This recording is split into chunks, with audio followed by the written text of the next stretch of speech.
literally commanding like the respect and energy and pushing chores upon 14 and 13-year-olds. So an 18-year-old could command a 14-year-old. Literally. Well, And like what- the adults in the room would be like, hey, he's your senior. What can we do? What is an adult? So here, like in America, right? Okay, so I know You're you an have to adult be when you're like 18. 18 to vote, but it's kind of ironic because like you have to be 21 to drink. You can't rent a car here till you're at least 25. I don't know if you ever tried to You rent can a be car. in the military when you're 18, but you can't drink yet. Yeah, it's kind of a weird. It's a weird crisscross. What do you guys have an age? Generally, like UK and Nigeria have like that sort of parallelness between them. Okay. So I'd say like in Nigeria, I think at 16 you can probably start to do certain things. Really? Like, but then again, I've never really seen somebody be like restricted from buying alcohol because they were 16 or something. Like, if you're a store person, generally to be respectable, you don't want to just like sell alcohol to like any kids that come around there. Right. But people can get alcohol if they really wanted to from anywhere, and the market is that ruthless that someone will sell it to you. Do people back home where you're from, do a lot of people grow their own crops and their own food? Like individual farming probably still exists in smaller, more rural villages. Okay. I grew up in Lagos. Lagos is Okay. a city. So you're in a city. Lagos is a full-blown city. Okay. Do you get? Is there a lot of diversity in Lagos? Like a lot of mixed cultures, or is it like here in America, we can go out and meet Like 20 people from Right. all over the world. Lagos, being a powerhouse that it is, probably does the same. Like, Okay. you can probably find more people from like other parts of Nigeria, like Ghana or Togo, or there's a lower class of people coming from like another country that literally borders Nigeria called Chad. Chad? And it's kind of weird. They're sub-Saharan, but they have like skin that's almost like Nepali or South Indian. Really? And they have like really curly hair, kind of like yours. Really? People from Chad. And From you'll Chad. see them kind of in droves as like beggars or the lower class. It's weird. Really? Interesting. And then now, more recently, since China's been making a lot of headway in Africa, I've heard that. you can find. I literally was in a Chinese like apartment complex, and I looked across the street, and there was like 10 people playing basketball. None of them were black. They were all Really? Chinese. I've heard that. So China's putting a lot of people.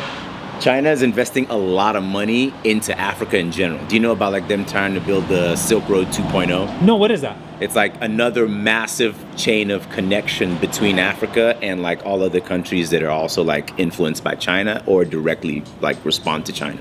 So like Wow. there's a lot more room for like Chinese construction workers who are building like larger buildings, more projects and railroads, like roadways and stuff like that. So Right. China has a lot of large contracts with Nigerian governments the same. And they're like, now you're seeing more Chinese people in Nigeria, in Lagos. Wow. So okay, I heard this once that they were a couple years ago. I heard that the Chinese were sending a lot of people from China, I guess, over there. But you know, that was a couple years ago. So they are doing that. It's like China moves by soft power.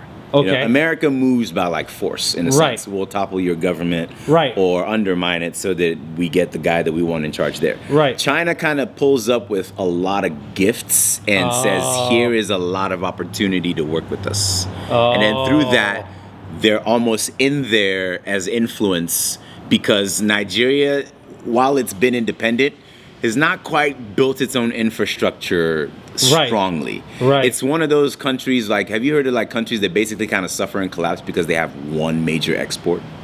Like who? Like Nigeria and other countries, like Venezuela. Okay, Venezuela. Like yes. Venezuela had huge oil reserves, Right, yeah. And in the span of time that it was doing major trades, it Yeah. never built its infrastructure, like Right. its own manufacturing, its own other products, its own other Right, things. So if you right. just do that, well, inevitably, whenever the price of oil starts to wiggle around, your economy is literally responding to that.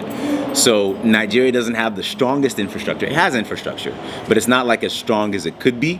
So what you now have is other countries like China who are like, hey, we can just take care of that contracting for you and just kind of be a guiding source of power and influence here. That way you kind of remember us whenever, you know, times are good or whenever we need a favor from you type thing. Oh, that's so interesting. Do the China? Okay, so when the Chinese are, do they? Because I know like certain ethnicities, they only want to stick to their own people. They don't believe in like interracial. It's like you stick with your people. Are the Chinese there like that, or do you notice them like? I'd imagine if you're a Chinese person in Nigeria, you're already outside the box. Right. So you're not necessarily like Under the Chinese. under that sort of influence. And Nigeria, and there's got to be now a Nigerian Chinese couple. There's got to be. Yeah. Like just by the numbers, but in general, Nigerians are a little squishy and still conservative to a degree. Like it's a very Christian nation. Right. So it still very much tries to hold on to these tenets of the Christian way, Sure. Christ-like. And even now to this day, I'm sure my mom would be way happier if I brought home a nice Nigerian girl, Right. rather than like anybody else. But Yeah. like generally, there's still diversity and interracial marriages. Like my uncle married like an English woman. Really? I always had one white aunt in the photos. Okay. Oh, that's funny. In the family, like everyone, sea of black people, and there was always this aunt who was like white. She Really? was just always there. So maybe as the Chinese, it'll be more of a mixed thing eventually in time there. In time, but like way down the line. Like Way Nigeria is deeply black, mostly. Really? Like literally. Like Okay. all sorts of shades and like colors and different like Yeah. backgrounds and stuff. But like Nigeria is like mostly black. Like another like cultural thing that you could say is maybe like a weird disparity is I come to America and I never kind of saw myself as black. Uh-huh. Because like in Nigeria, you don't wake up for the first 14 years of your life thinking I'm black. You wake up thinking I'm Nigerian. Because you step outside, Nigerian, black, black, black. My teacher, black. My co-students, black. The principal, black. Anyone in any position of power, black. So Yeah, like, it's just something that's not even in your mind. there It's just isn't a like, perspective. It's like we're Nigerians. That guy's a scumbag because he's like a horrible scumbag, corrupt politician. But it was never racialized. Ah. You know, it was always just like that's just a scumbag because he's a scumbag. Nigeria is where it's like you are black, and there are whole other kind of sets of sub rules that apply to you because there's this nasty history that America has of basically industrialization through slavery of black Right. people, especially. So like that's a different kind of dichotomy experiencing that here. And that's why you'll have a lot of people who are not necessarily sympathetic to the plight of like African Americans. Like I understand the plight of African Americans more so because I went and taught in Dallas ISD and got to see what like people of lower socioeconomic statuses had to go through to like get their education. Uh-huh. So like that's where I built my sympathy. But there's several Nigerians who come over to America and don't have sympathy for like African Americans. I've heard that before. Yeah, like people from Africa, they come here and they're like African Americans. They are have like, a like derogative term for black Americans. Really? Literally. Because I've heard that before. Where they're like, They have one for whites as well. Yeah. Oh, that's so interesting. So what? I don't want to know, but what do they what is the perspective like? They just see it like. They see America as the land of opportunity. So if you're not doing something, you're doing something So wrong. if you're poor, it's like pull yourself up by your bootstraps type shit. and get it together. They don't understand until we got here and we're like, what the fuck is a mortgage? Oh. What do you mean I'm going to be paying off this house for the rest of my life, basically? Because you guys the don't have mortgages? Like, in general, in Nigeria, you buy something outright, you buy it. Or like, if you have a loan in the process that you're paying now, it's never to like exorbitant interest rates. Right. And it's never in an economy that normalizes that and says that is just how it is. Ah, Like, you know, there's a so there's a interesting. difference in the approach. Like, you generally, like for starters, in Nigeria, you generally don't move out of your parents' house until you're ready to marry.